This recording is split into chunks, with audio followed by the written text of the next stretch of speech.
હું છું મેઘા અગ્રવાલ અને સમય છે આજના તાજા અને મહત્વપૂર્ણ સમાચારો પર એક નજર નાખવાનો। વલસાડ જિલ્લાના ઉમરગામ તાલુકા પંચાયત અને જિલ્લા પંચાયતની 8 બેઠકો તથા ઉમરગામ નગરપાલિકા માટે ભાજપ નવી રણનીતિ બનાવી રહ્યું છે। આગામી ચૂંટણીઓમાં ફરી ભાજપને બહુમતી મળે તે માટે અત્યારથી જ સંગઠનના હોદ્દેદારોને ટ્યુશન આપવાનું શરૂ કર્યું છે।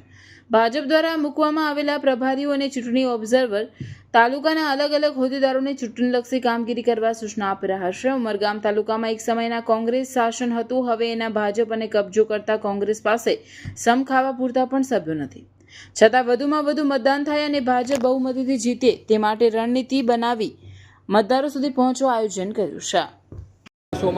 ગુજરાતમાં સ્થાનિક સ્વરાજની ચૂંટણીઓ આવી રહી છે, ત્યારે તાલુકા અને જિલ્લા પંચાયતની ચૂંટણીઓ પણ આવી રહી છે, નગરપાલિકાઓની છે, મહાનગરપાલિકાઓ છે। એ સંદર્ભમાં ભારતીય જનતા પાર્ટી દ્વારા યુદ્ધ લડવા જઈ રહ્યા હોય અને જ્યારે પ્રાથમિક તૈયારી કરતા હોય એવી રીતે આ ચૂંટણી કઈ રીતે જીતવી અને એના માટેના કયા સમીકરણો આપણે અપનાવવા પડે અને જેથી કરીને આવનારા દિવસોમાં ફરીથી ભારતીય જનતા પાર્ટીના ઉમેદવારો વિજયી બનીને આ સંચાલન કરીને લોકોને સારી સેવાનું ઉમદા ઉદાહરણ પૂરું પાડી શકે।